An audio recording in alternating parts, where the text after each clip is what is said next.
If you've ever lost weight only to watch the scale creep back up months later, you're not alone. But what if I told you that regaining weight is connected to a fundamentally flawed way that we measure success with our health? Today, my guest reveals why anyone can lose weight, but keeping it off and achieving lasting health requires an entirely different set of skills. You'll learn why the scale is the worst possible measure of transformation, the hidden skills that separate temporary weight loss from permanent change, and why most people become smaller, weaker versions of themselves instead of the strong, capable person they could become. Stop chasing the wrong metrics and start building the competencies that actually matter. Welcome to Wits and Weights, the show that helps you build a strong, healthy physique using evidence, engineering, and efficiency. I'm your host, Philip Pape, and today we're going to challenge everything you think you know about success when it comes to weight loss and body transformation. My guest today is Dr. Mikki Williden, a registered nutritionist with nearly 20 years in private practice, a PhD focused on health and productivity. She is the host of the Mikkipedia Podcast. Go follow that right now. I would highly recommend that is in your feed. She's talked to a lot of the folks we love on the show, Dr. Eric Helm, Spencer Nadolsky, Brandon Cruz, and so on. So Mikkipedia, check it out. And she's worked with world-class athletes, public figures in New Zealand. She is focused on body composition and health. And I think what sets Mikki apart is her redefinition of what success actually means in nutrition and fat loss or weight loss. And spoiler alert, it is not about losing weight. It is a sustainable philosophy of behavior change that we embrace on this show, yet is still considered radical and unconventional in the fitness industry, in my opinion. And we're going to change that. So today you're going to learn why weight loss and lasting transformation are completely different skill sets, the specific competencies that separate people who maintain their results from those who regain, and why strength training is not optional if you want to think, if you want what we think that you want. Most importantly, you're going to understand how to measure progress in the ways that predict long-term success. So with that, Mikki, welcome to the show. Philip, thank you so much for having me. I'm not sure about you, but it's always interesting hearing your bio sort of fed back to you. And I can't help but think, gosh, I'm really getting old, actually. Oh, I've been around a while, right? No, it's wisdom, though. That's what I've come to embrace. It's the wisdom and hard knocks of experience that you get with age. I know. I, in fact, was speaking to a friend of mine who I think would be excellent for your show, actually, Dr. Dan Plews, and he's an exercise physiologist, and he's won the age group race at Kona Plus in the High Rocks sort of World Championships. And he's like, I've got to start thinking about people over 40, but then I have to admit that I'm over 40 myself. And I'm like, well, Dan, I'm closer to 50. So maybe you should just get on that, because living in denial is obviously not a great thing. Yeah. And it's funny, all of us that are over 40, I think it's going to be the new 20, or 60 is going to be the new 40. Yes. That's our goal, right? Is to turn back the clock for folks. Yeah, 100%. And I also think, Philip, this is such a tangent, but I feel like we're so lucky now. It's a double-edged sword, right? But we are so lucky with the information we have available if we want to live our best lives in the way that we can, compared to, say, our parents' generation, where, of course, things are a whole lot different, but knowledge around the importance of activity and diet and sleep and smoking, even for, part of our parents' generation, it was sort of considered nowhere near as detrimental to health as clearly we know it is to be now. So I do feel like, 60 is going to be the new 40, that kind of thing. Yeah. And speaking of that, we're trying to open people's minds to some of these shifts. And it's funny you mentioned cigarettes, because I just did an episode about 1920s dieting and how cigarettes were marketed as better than candy because they make you slim. It's so crazy. It's insane. And but there are things that persist. And one of those big ones is that we need to lose weight, and that losing weight is the be all end all. And you and I on these podcasts are trying to shift that, but you've even said that losing weight is just the least interesting part of the process anyway. It's the least interesting part of transformation, which begs the question, what is the most interesting part? Let's get into that. Yeah, do you know, Philip, I really feel quite passionately about this because in my programs, I see literally hundreds of women, mostly women, men as well, and we can, regardless. And they come in, and of course, it's a fat loss program. So their ultimate goal in their mind is to shift their physical, have that physical transformation. But the habits and behaviors that allow you to shift weight are so much more transformational than just that physical. Like, I feel like a lot of people come into a diet plan with, like, they are a graveyard for failed diets. Like, they're like, we have been pulling things out of our diets forever, for decades. That's actually the easiest thing for us to do. And it's the habits and behaviors that allow us to lose weight that are the transformational part of it, because as you execute these day on day, you are showing yourself that you can do it, and you're building this confidence. And that's absolutely transferable to other parts of your life, because there's a real confidence issue, I think. And that's like just like a small piece of the puzzle, but that's a huge one I see. Yeah, and part of what you're hinting at is that there are lots of things we can potentially measure along the way. And do we even care about weight loss as a measure of success? Because I want to bring that up because I talk Yeah. about this too, how like it's important to know your body mass because it's an input to other things, but it's not the be all end all measure that you're trying to necessarily push or change, but it could be in some cases. So like, what's the real Yeah. story for listeners? Should we care about weight loss as some measure of success? So this will sound counter to what I just said, but yes, I think so. So let me caveat this. So from a big picture perspective, if we think about population health, Philip, because I think about this as well, is that over 70% of the Western world would be categorized as carrying excess body fat that places them at a poor health outcomes and higher risk. And that is actually important. So I do think that getting down to a body weight that is, so you're carrying less of that excess body fat, is actually an important metric. And so I think from that health perspective, I do think for a lot of people it is important. And I also want to acknowledge that it's okay to want to look better. It's Mhm. okay to want to fit into your jeans. It's okay that you want to feel really pleased and confident and proud of the person staring back at you. However, I think a lot of that, what you feel when you see the weight loss, is actually the pride of executing the behaviors that we were Mm. just talking about. So I do think it's important, but I think it's almost not enough as a goal to help change behavior long term. Because when the rubber hits the road and stuff gets hard, fitting into your pair of jeans is actually not enough of a driver that stops you from derailing your own success when actually things get hard. And that's going to hit on the crux of it. You mentioned long term and the Yeah. sustainability of it and the having a deeper meaning or motivation. And so Mm. then maybe the thought experiment is here, okay, you have someone who loses 30 pounds and then regains it, which we know is as many Mm. as 95% of people, right, is a common number we've thrown around, versus someone who loses 30 pounds and keeps it off for decades. Again, just thinking about weight loss and how it is a marker for health and it is correlated with body fat. And we're not even getting into like the next level of optimizing body composition. We're just talking about Mm. basic obesity versus healthy weight. What is the difference between those two avatars?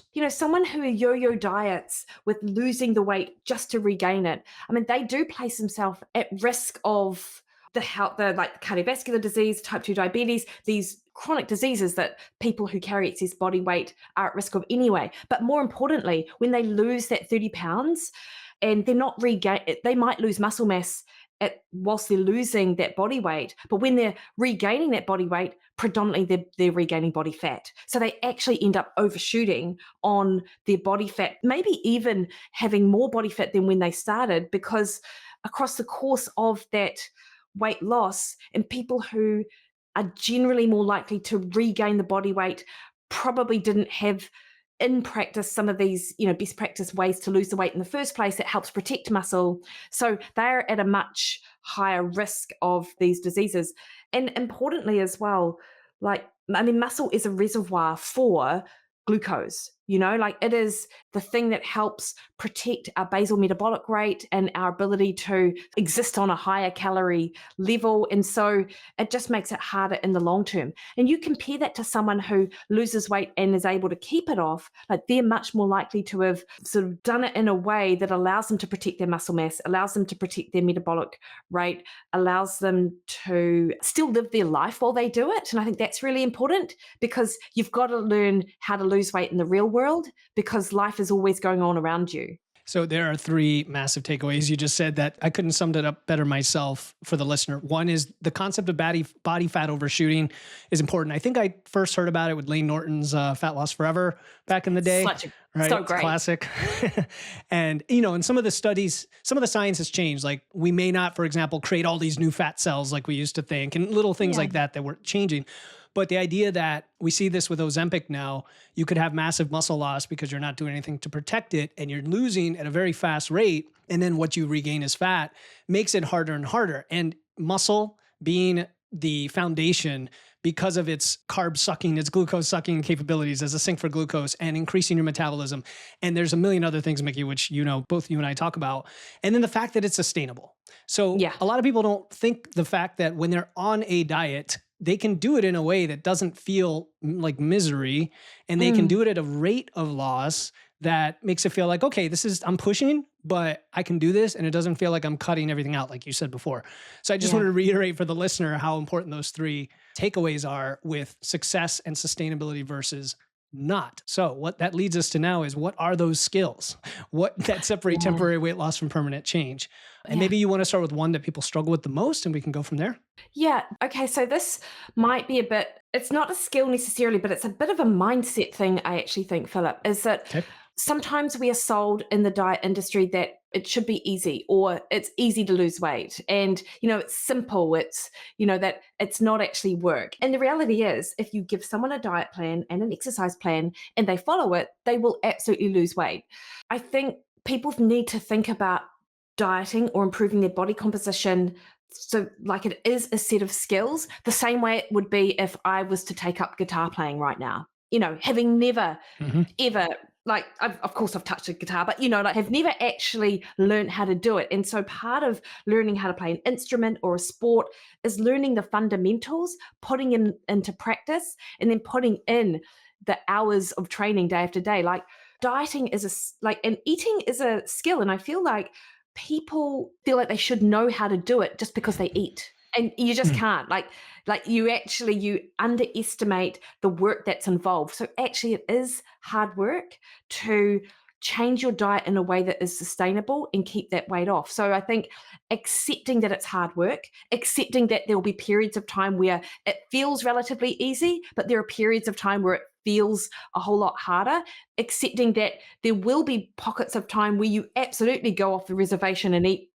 whatever, but coming back to the tools that you've already got and sort of trying to get back and be consistent. I think that's really important because out of everything, if you can't be consistent in the long term, then nothing's going to stick. But part of that consistency is accepting that it is work and the work is worth it. I think that's it. The work is worth it. Somebody, I think, is Andrew at Barbell Logic calls it voluntary hardship, right? Oh, I love And it. in the starting strength world where I learned how to lift, there's a lot of messaging like that about, like your squats are always going to be hard. And if you don't like them, they're going to be hard for the rest of your life, but you need to do them and they're going to push you and you're going to like them more and more because of the result, not necessarily because of the thing itself. But this reminds you, so you talk about consistency and skill and hard work. And that phrase, work smarter, not harder. I never liked that because I always thought I want to work smarter and harder. Like I want to be efficient while I'm working hard, not just not work hard. So when you think of eating as a skill and people are like, how is that like playing a guitar? Because I'm born out of the womb knowing how to drink breast milk and eat. Yeah. Food's around me. Of course, eating's just eating. Yeah. Tell us about that. Yeah. Okay. So I guess it's, it comes down to a lot of the habits you put around how you eat and what you eat. The reality is that food is everywhere, to your point. And we are certainly not in scarcity when it comes to food. But having good choices available, that's where the work is involved. So actually prioritizing, and it is prioritizing, meal prep, and I mean, you'll know this, meal prep and meal planning initially. So when you are running short on time, you can just go to the fridge and pull out the chicken that you air fried earlier in the week and the salad that you made, and you know you've got good choices available. Like, those are the skills that people have to learn. And actually, it's the prioritization and recognizing it's important, because a lot of people think that they can just wing it, but our environment is not set up to wing it. It doesn't matter how much you know. Like, that knowledge isn't going to magically make that chicken appear in your fridge if you haven't actually prepped it. So I think a lot of the diet changes that people, would do well to make actually come from the meal prepping and the planning part of it. Yeah. So meal prep and planning, I mean, what that strikes me is that it's something you hadn't been doing, and now it's this step change of behavior you have to put in place, right? Kind of like when you're learning the guitar, you're going to have to spend every day practicing your scales. When you injure yourself and go to physical therapy, a lot of people don't do the physical therapy at home, right? And they just regress. Yeah. And it's like you have to, there's the hard work you mentioned before, there's the consistency that doesn't exist yet, and there's the skill, even knowing what to do. So when it comes to like meal prep, meal planning, consistency, all of that wrapped in a bow, what is your philosophy for getting people to change their behavior in general? Yeah, I think my philosophy is around that mindset shift, actually. Like, so it's, like, the behaviors that I feel people need to make are the ones that I'm sure you talk about all the time, Philip, and you've talked with plenty of your guests about. It's that having that, like, basing your meals around that protein load, having those abundance of vegetables for people who tolerate vegetables. So you've got good fiber, so you've got that food volume, switching up the flavors a bit so your taste buds don't get bored. So there's a little bit of variety, but also recognizing that it's just food. Like, you don't have to get all of your joy from your meals. Like, there are other things in life that also provide joy. Having the texture on your plate is also important for your taste buds. So there are a lot of sort of food factors that allow you to be consistent with your meals in a way that keeps you satisfied and sort of engaged. But also, it's that the mindset that if you do, you're not going to ruin everything with just, if you miss just one meal, or someone offers you cake and you have a slice of cake. Like, and I think the catastrophe sort of mindset Mm. and that all or nothing mindset really plays a big role as well. And so people understanding that these things, if you treat them for what they are, they're literally no big deal. Like, you might be on an 8-week plan, but let's face it, you've got decades of your life left. Like, any 8-week plan, like the ones that I do, it's not a one and done. It's like, this is a kickstart for how your forever diet could look. And we just need you to practice these skills in the container of this group. So you've got the support and when I say support, like, no one's in there making the meals for them, but it's the emotional support when when things don't go to plan. That's the other support that people need. So getting them to, I guess, execute the behaviors, but also try and change their mindset around that sort of all or nothing approach that they've previously had to diets, because that's actually the big thing, I think. Yeah, again, you hit on a really good concept. You talked about when people fail, I'm just going to use the word, they fail to do something, right? They fail to hit a target or eat what they plan to eat or what have you. And then you mentioned support and emotional support to practice and learn those skills. I think all of that together is really important. It can apply to any context, right? I think of, for example, public speaking skills. I've been in Toastmasters for years, and it helped me become a better speaker because I'm among a group of supportive people who are like-minded, who are pushing me, but also they holding me as I fail every day, and they give me feedback on that failure so I can improve. So if somebody's listening and like, okay, how do I even start building these skills to begin with? What's the first thing? And they may not have a community. They may not have a program. Maybe they can't afford it, whatever. But Yeah. how can they start? Yeah. Yeah, such a great question, Philip. And I've thought about this a lot. Like, I think, to my point earlier about the accessibility of information, I think we're so lucky in that. And everyone will have a different way with which how to essentially learn a shift in mindset. So things that I have found helpful and my clients have found helpful over the years. One is that sort of daily engagement in material that helps you shift your mindset. And this will sound I don't know how this will sound actually, but I love a lot of podcasts, like probably a lot of podcasters do, and people listening to this podcast do as well. And I love listening to big thinkers and people who think differently to me. And it might be on topics of nutrition and health, which I'm super passionate about, but also it's on things like business, and it's things on sport, and listening to other entrepreneurs in like AI and tech. Like, people who are successful just think differently. And what I've recognized over the years, I mean, it probably started with Tim Ferriss' podcast actually, Mm. is that in listening to these podcasts just helped me frame things a little bit differently in my mind, and help me interpret the information in front of me Mm. differently to how my internal narrative or framework might have it, because now I've suddenly got a different perspective with which I can draw on. Like, and that is like one of the simplest things to do. And that's not the thing that's going to change it, but it absolutely helps me, this daily engagement. And so, people often bag social media, but I tell you what, I love social media for the Build Alpha accounts, for the James Clear accounts, for things like that, that just, you get a tile, and depending on your mood, something's really going to hit. It's really going to resonate with you. And you just like get this, yeah, actually, it's a different way to think about it. So I think, because we know that you can't just sort of tell yourself to think differently, you actually have to engage and do something different to enable to rewrite that narrative. But so that's my first thing that I would say. And I'm not sure how you. Oh no, I love that. I listen to a lot of podcasts as well, but I love how you said like listening to things outside the scope can help you think differently. It's not just different perspectives within fitness. It's like Yeah. the entrepreneur. I mean, really good business podcasts that are trying to push entrepreneurs to really excel. Yeah. That spirit of excellence applies to Yes. anything you do, right? And that's Yes. amazing. And then even individuals like, and there's people. Dr. Mike Israel. I think he's hilarious. Some people don't like him, his Yeah, brand of yeah. humor, right? Yeah. But he's a very much like different thinker. He's just a very Yeah. different thinker. And then you and I were joking about like going on podcasts and how we're all like colleagues. And half the questions that I ask you today comes from the framing and the perspective of all the other guests that came before, helping Yeah. me think differently about it, and then asking you something that pulls it out for the listener.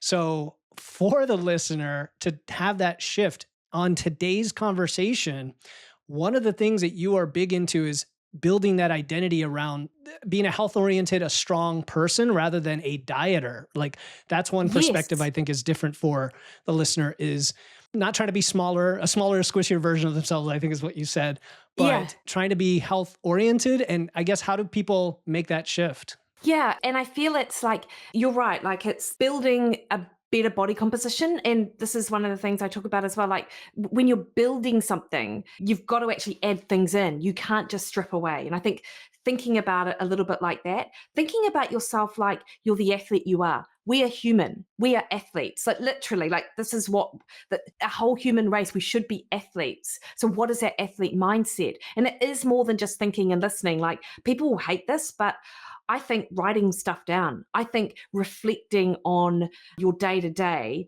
or your week to week in terms of what goes well for you with regards to like even just your meal prep and your, did you achieve what you wanted to achieve today? If not, why not? Like, what could you do differently to make things be better the next day? So having an athlete mindset, but also that reflection piece, I think is a really big part of it. And because your goal can't just be to fit into your genes or to be a smaller version of yourself. It has to be bigger than that. And the work around mindset, you actually do have to put work into it. And actually that's the work that people don't want to do, and Yeah. No, that's very true. So two more things came to mind. I'm always trying to relate to what you said here. One is, years ago, as a young engineer, I did a career counseling session where we did a self-awareness exercise. And it was the first time I ever heard about emotional intelligence. And I realized in the subsequent years how powerful it was to sit and think and write and just be open and raw about yourself. And some people don't like to do that, I'll admit. Some people don't like to journal. So it doesn't have to be journaling, right? Like, I think, okay, what if there's a prompt on social media and somebody asks you a question, you answer it? That's a way to document your thoughts, right? Yeah. To engage with other people, to engage with folks. Anyway, I'm just trying to connect to the idea that a lot of people are go, go, go, right? And they're not thinking.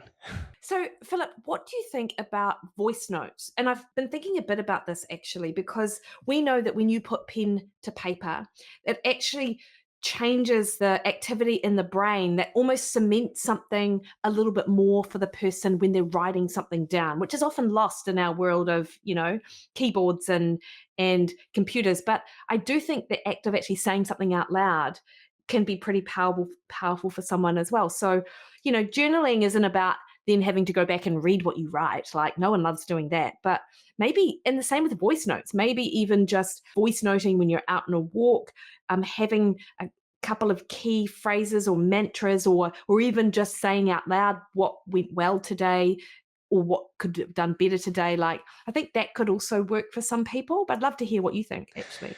Yeah, I guess the question is, are you listening to them ever, or are you just putting them out into the ether when you record the Yeah. notes? Yeah. So I think actually just saying it out loud, hey, you Okay. get a shift in your physiology. I'm not sure. Okay. Yeah. Because where my mind went was, first of all, I do that all the time without a device. It's called talking to myself while I go for a walk, right? Yeah. Out loud, like out loud, Yeah. or in the Yeah. shower or the Yeah. car. I mean, everywhere. But also, I think of how I have some really close friends and colleagues who I will do voice memos with on our WhatsApp or Instagram or whatever. And that Mm. actually also serves that purpose. It's Yeah, funny you nice. mentioned that. But as far as, yeah, why not? I think there's something to be said about multisensory Yeah. aspects of thinking and getting your thoughts out. And as a podcaster, we love to talk, right? Yeah, that's so true. So, like people who so this is work, but doesn't, though you're like reading I guess the work is setting aside maybe 5 to 15 minutes a day in activities that sort of engages your brain and gets you thinking differently or thinking bigger. Like, I think that's a really important piece of the dieting exercise thing, which I think no one really thinks as much about, or as much as they should really about. No, it's true. And I'm sure you've seen, or you can tell me if you have in your practice, because I see it as well. I have a group community now. It's pretty big. And so you see a lot of activity and a lot of talking going on. But the most value that I see is when someone is reflecting, when they're asked, hey, what were your Mm. wins this week? Or what are you struggling with? And especially if it's a specific prompt, because some people struggle to come up with a Yeah. thought. And they're like, specifically with meal prep, what's going on? Like, tell me about it. And Yeah. that's when people write down their thoughts. And you're like, okay, interesting. They wouldn't maybe never have done that consciously were it not for the prompt. So yeah, I think it's huge. Yeah, and because I also think one of the places that people struggle is actually identifying where they struggle. Mm. So, again, social media is everywhere. It's already telling you that you're not eating enough protein, you're not eating enough vegetables, it's telling you what your problems are. But actually, unless you are quite engaged in the process yourself and you've got this level of awareness, then maybe you're trying to solve a problem that isn't even really there for you. And I guess, and this is the self-monitoring piece is a big part of both fat loss success and fat loss Mhm. maintenance, actually. What is something that else that people need to enable them to sort of maintain that weight is absolutely monitoring. And we can absolutely go into what this sort of looks like. But part of it really is that awareness of, either food tracking or journaling or something like that, even the food related stuff. You just gave me an idea. This is brilliant. Okay. You gave me an idea because I'm a huge data guy and I'm always tracking metrics. I'm always creating new trackers for different things. But one thing I've never done, and listen up, folks, because Mikki's the expert here, is just inventory all the skills you need and like how you're tracking against the skills, like just Yeah. your rating against the skills, right? Kind of a trend over time of meal prep, meal planning, time management you talk about all the time is a skill. Yes. So Yes. what does that look like, Mikki? If we said, hey, here's your top 10 skills on a page, what would that look like? Okay, so you've already I love it. mentioned a few of them. And this is great. So it's meal planning, it's food prep, exercise, like making time for exercise. And a lot of these things people will do anyway. But then also maybe also checking off at the end of the day, did you achieve what you wanted to achieve? Writing down one thing that went well. It's writing down your food. It's of what you ate. And what about these aren't skills, but it's a part of the monitoring thing, like the what other monitoring, like did you hit your step count, things like that. So why I think this is really important, Philip, and it's such a good point, is that when things go wrong and people don't have a detailed sort of understanding of why. They just think they've failed. It's them. It's a personality flaw. It's something innate in their character that means they can never be successful here. But when you can sort of step back and look logically, well, I failed because I didn't actually do my food prep. Well, that's actually an obvious fix. It's not to do with them and their character and their ability. It's actually just that they didn't do the work that they needed to do. That's why I think it's such a good idea. Yeah, and what you're hinting on there again is like the cause and effect is not always clear unless you have the data points and the measurement points in that chain of cause and effect, right? It's kind of like we talk about obesity and people argue about the root cause of obesity. Well, obviously it's not calories in, calories out. It's one of the 50 things that lead to calories in, calories out, right? Like, and you have to Yeah. find upstream which ones Yeah. matter to you the most. You were going Yeah. to say something. Yeah. I was thinking like, for a lot of people coming into this area wanting to lose weight, this has been like a lifelong struggle. And so Mhm. they've got all of the data they feel they need to show them that they can't be successful here. So it's that real emotional root of that's the thing that really holds them back. So that's why any opportunity to step out of that emotional brain and when you can be logical and you can be sort of think practically, I think is really good because then you're able to start to prove yourself wrong. And so it's not even that it's that we're constantly fighting against our own self-limiting beliefs. Again, I'm coming back to that, but it's just such an important part of it that actually cannot be solved in 8 weeks, 12 weeks, 16 weeks. So this is something that people might be working on for years because don't forget, we've got decades of these self-limiting beliefs, maybe even for some of us who were dieting with our mothers when we were younger, like so people shouldn't underestimate the power of that and how it drives their behavior, I think. So to your point, that checklist, that proof every day of that you're doing it, I think can be really powerful. Yeah, you just mentioned reframing again too, which is powerful, and dieting with your mother, right? And I thought of the word dieting as you were saying that, and the phrase weight loss. There are some trigger words, right, that Yeah. are interpreted a certain way, and maybe certain people shouldn't even use them. Like I like to use fat loss instead of weight loss, and I will go out of my way to make weight loss a boogeyman just for that comparison. Understanding, like you said earlier, some people need to lose weight from a health perspective, but it's not really just the weight that's important, right? So when we Mhm. take the word dieting, for example, how do you personally, or even with your clients, use what do you call being in a calorie deficit when you're losing fat and losing weight? Do you call it ever dieting? Because I do occasionally just randomly, but is that a problem?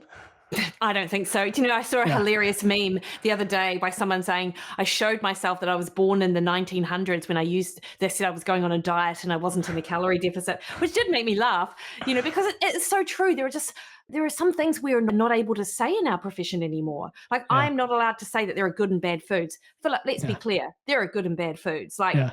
I know that's not, it doesn't mean you're a good or bad person because you eat these foods, but there are legitimately foods that are really great for you, and there are foods that aren't. So dieting, I feel, has been framed as this four-letter word, diet, whereas a diet is literally what you eat. What you And eat. Yeah. like literally it is. And so I feel like we place a lot of power and meaning in something like dieting when literally it's just what you eat. And we don't have to shimmy around and I do say calorie deficit, but actually it's a fat loss diet, like is it anything wrong with calling it what it is?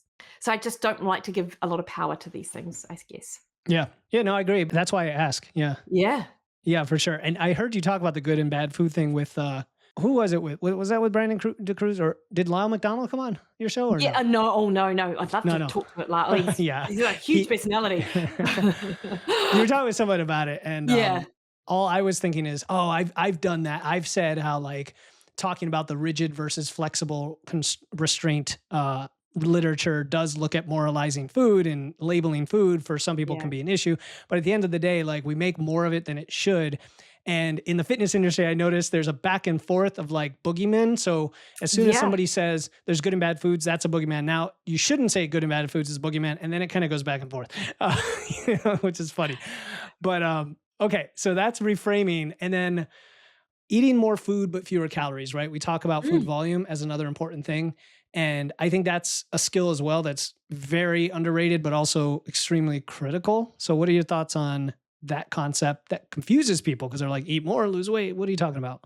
Yeah, totally. So I talk to a lot of women because I'm a volume eater myself. Like I Mhm. love a big amount of food. And I know that for me personally, I'm not going to feel satisfied unless I have a decent amount of food in front of me. But people confuse a lot of food on the plate for a lot of calories. Whereas I'm sure your listeners know as well, is that when you fill your plate with that lean protein and with vegetables, like you can end up having a very low calorie meal, but having a large volume of food.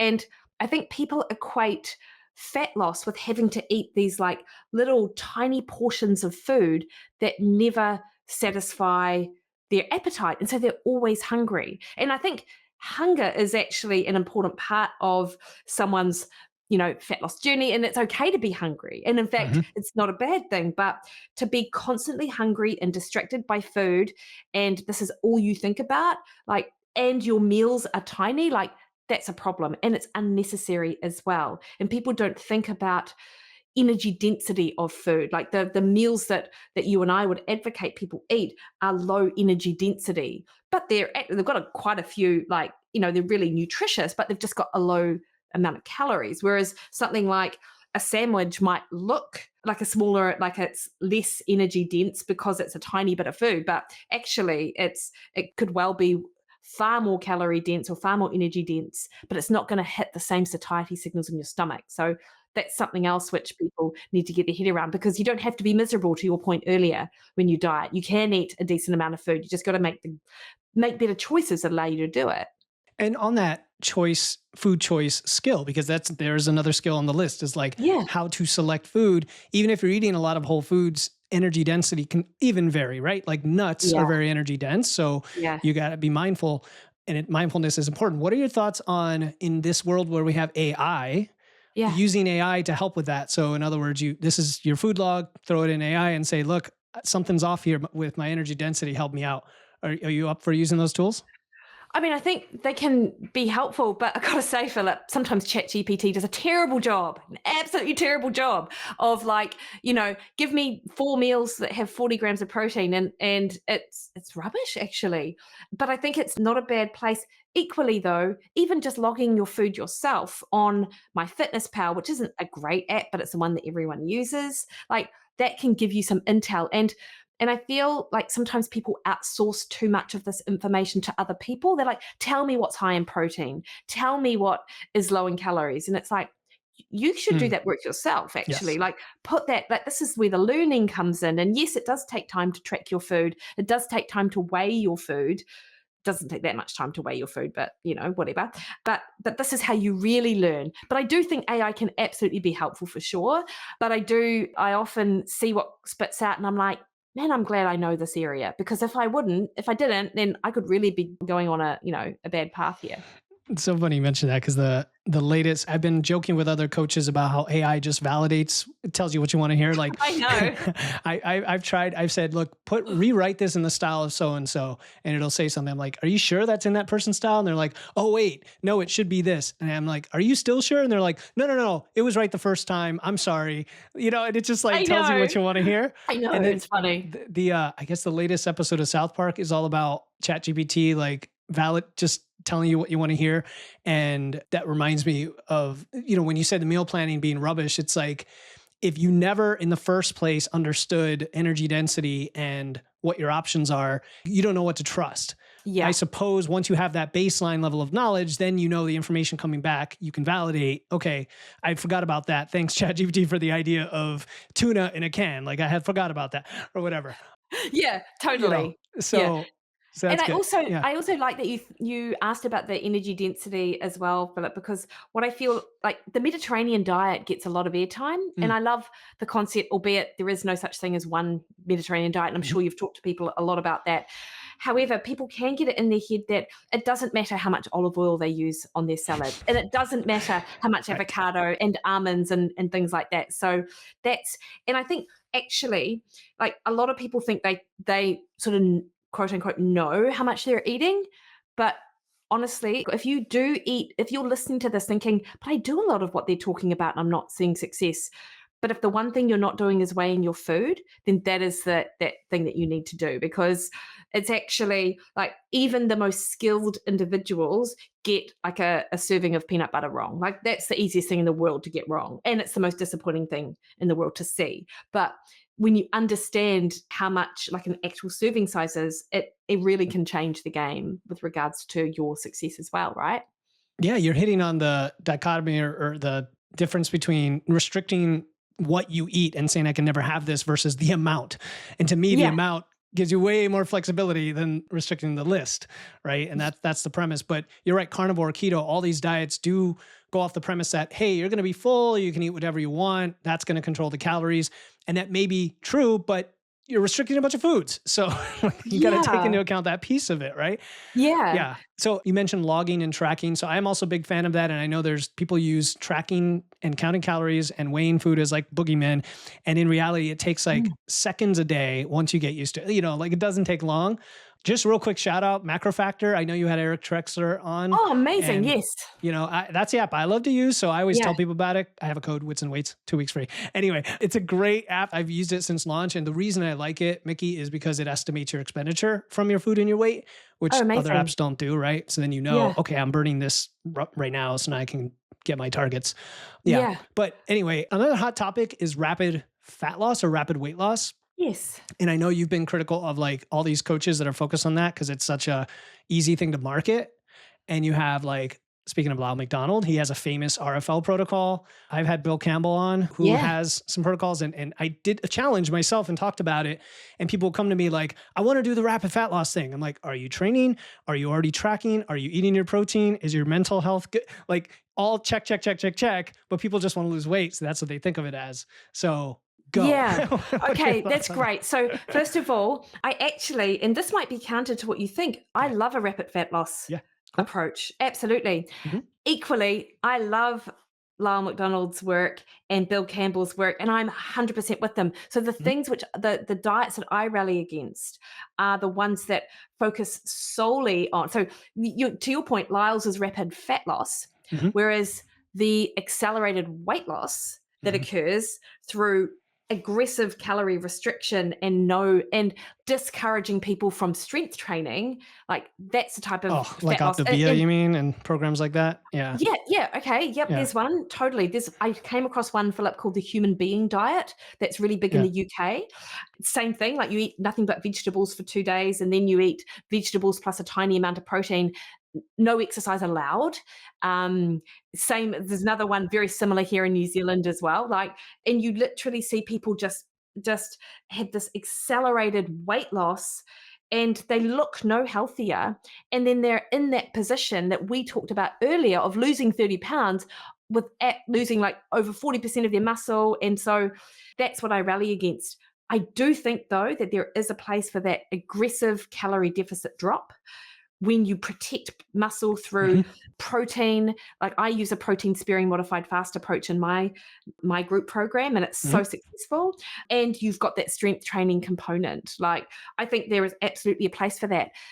But there also has to be a place for that sort of diet break and that maintenance calories, or however you want to put it, where you do actually eat more as well. So you have that aggressive calorie drop backed up by additional calories just to help offset the stress of the calorie deficit. And people can be super successful with that.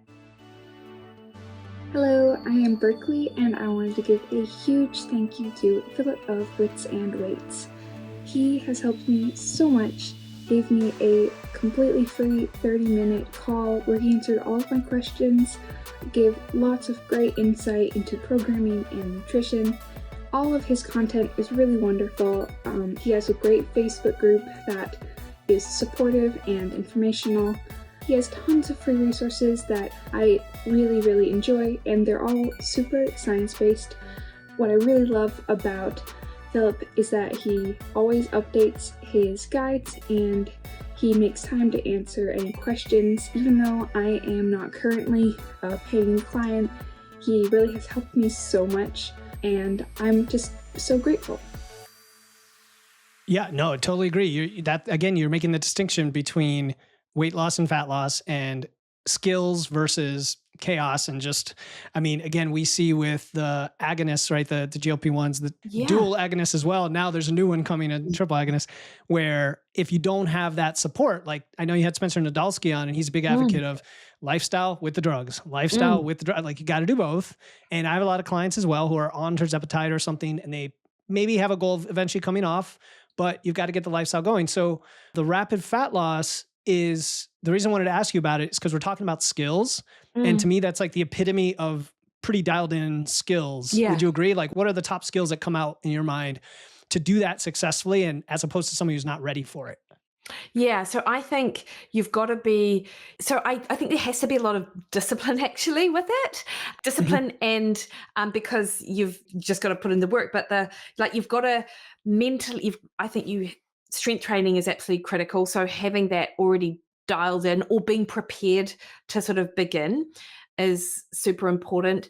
There's an element, obviously there's a lot of cognitive restraint that has to occur during that, like the skill of saying no.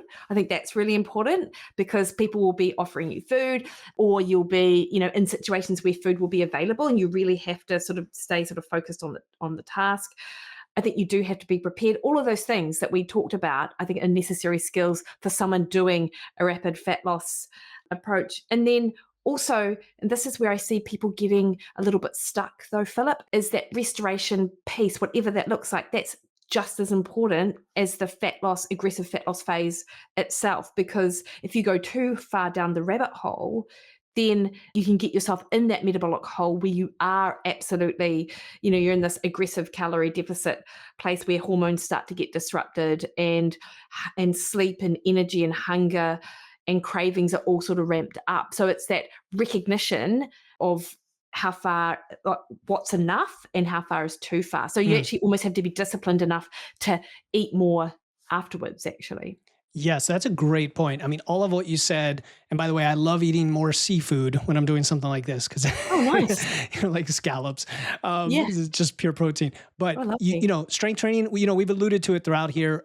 Originally I was going to get into it as a separate topic, but honestly, we do that to death on the show, and people are like, Philip, shut up about it. I know I got to lift weights, and that's fine. But the cognitive restraint of saying no, see, this is where people need to understand. Like, there's a duration aspect to it. There's what Jen Trepic, she was on my show, from Salad with a Side of Fries, she called the consistency versus intensity, opposite Yeah. like curves, where you're going to go all out, dialed in, discipline, saying no, a little bit of restraint and a little bit of restriction, let's be honest, in terms Yeah. of the calories, but for 2 weeks or 3 weeks or 4 or whatever. And that's really important because with skills and habits, there is if it's all new to you and you've never done it before, you're going to fall on your face, right? Like you're just going to fall Yeah. on your face. But if you've got the basic skills, now you're leveling it up just a bit to go aggressively for a short period, you can be highly successful. And people come to me on these things saying, okay, I'm done with it. Can I continue my fat loss phase like pretty aggressively? And I'm going to say no. Like what you just said, you should restore and come back Yeah. to maintenance for a while. How long do you think most people need before they then go on another fat loss phase? Yeah. Do you know, I don't think that I can answer that Yeah. as a blanket rule, actually. It There's depends. there's not great research, actually. Like if I look at the diet break literature, and of course you've spoken to Bill Campbell, I'm sure, about his work in diet breaks and whatnot. And it's like, as I understand it, you definitely need more than like 2 days. And for some people, like a week is great. And for other people, it's like they need a month. But I think actually dialing into that biofeedback will allow you Mhm. that sort of better understanding of it. So if you're, and one part is that just that diet fatigue, that mental fatigue from restriction, if you can't adhere to that approach, then you've got to take a break. And once you get that motivation back, then it's a good time to sort of hit the diet again.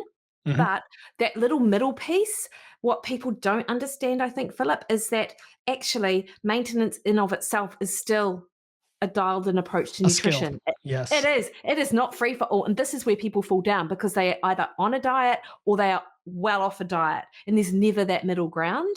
And that, I think, is one of the biggest skills to maintaining your weight is how much food do I need that allows me to maintain not my lowest weight, because your lowest weight is not your actual maintenance weight at the end of a diet. That's you in a very depleted state. But, a kilo or 2 kilos above that, like how much food do I need for that? So I And that's where people, I think, go a bit wrong. There's so many side topics. I would love if I come on your show, we maybe dive into one of these, but like Definitely. nonlinear dieting, you Yes. alluded to it, because the more and more I work with folks, the more I realize just straight up staying calories every day is just one little slice of the pie of things that work for people, right? A lot of people, and myself included, I found that weekend refeeds, after looking at Bill Campbell's, he did a research review of a study from like 2021 that actually showed a potential benefit for lean mass retention. Just a slight benefit. It's hard to know if you could believe it, or not, because supposedly, as long as you're in the same deficit, it should be the same, but we see idiosyncrasies in the research. But from a psychological standpoint, like you said, and a recovery, man, having that weekend, going back to maintenance, it like resets you every week. It's a really nice 100%. approach. Yeah. But for some people, it makes them go off the rails. I know. Right? And one of the feedback I got from like a member of one of my plans where I instigate these diet breaks is she was like, I love your program, Mikki, but I still felt like those diet breaks were a bit too restrictive. And I'm like, Cherie, unfortunately, maintenance eating actually is just a few extra 100 calories above what dieting is. So, and I think this is the thing that people, to our earlier point, like they just don't sort of get. But I've also seen, and like I've seen like changes in hunger hormones from some of that work as well. Like just that hunger hormones are better regulated when you have those sort of diet break weekends. And what I also think this does is it stops that catastrophic mindset. Like part of that maintenance diet phase, if you like, will be meals that you might not track. And, and that's okay as well, because what is important is that you're not going into that meal thinking it's the last supper. You're not, eating everything until you feel so overstuffed. So I often say to people, eat whatever you like, as long as you tolerate it. Like don't, eat gluten if you don't love, if your body doesn't love it, etc. But eat to feel satisfied and full, but not stuffed, because you never feel good feeling stuffed. And oftentimes people equate sort of, people call it like treat meals or cheat days. Cheat and meals, I don't love that. I call it a metabolic reset meal. So, and people just, if they eat whatever they feel like eating, but stop at that point where they still feel good, then they can feel much more confident about their behavior. And they're like, I guess that one meal didn't actually do me in. Unlike last week where I had fish and chips, something we have here in New Zealand, and then I had ice cream and, I blew it all. So I had the last of those chocolates as well. That's often the mentality. Yep. And then that slice of pizza right out of the fridge. I got it. If I'm going to binge on anything today, it's going to be barbecue. Yeah. Anyway, so, okay, this is awesome. Yeah, there's so many things here, and it really does come back to skills. I like that we took that approach and that frame. And I guess my final question then for you is, what is a skill that you personally have had to master that maybe took some work and changed your relationship with food, with all of this stuff, as part of your journey? Yeah, such a great question, Philip. And as I say, I'm a volume eater, and I very regularly overate. And it didn't even matter that I was overeating on vegetables. Like I would overeat to the point where I would feel so stuffed. And a part of this random, and I know we're wrapping up, but when I was younger, my dad and I we'd love to share like pasta, and we would like get like a whole packet of pasta. I'm thinking about it now. I think it's 500 grams like of the spaghetti pasta, and we would have it with a tomato-based sauce. No protein here, folks. But we would also have a big garlic bread as well, and we would literally half this meal. Like I was I'm a twin, and I was the chubby twin when we were growing up, And so I just struggled with overeating, like for a good, like from my teens right through to probably my early 30s. And I really had to practice slowing down what I was eating, when I was eating, slowing down, chewing properly, and then feeling comfortable with just a normal amount of food, even slightly bigger than normal amount of food, to the point that now when I finish a meal, I cognitively think, I'm very conscious of the fact that, I could eat more, but I wouldn't feel good.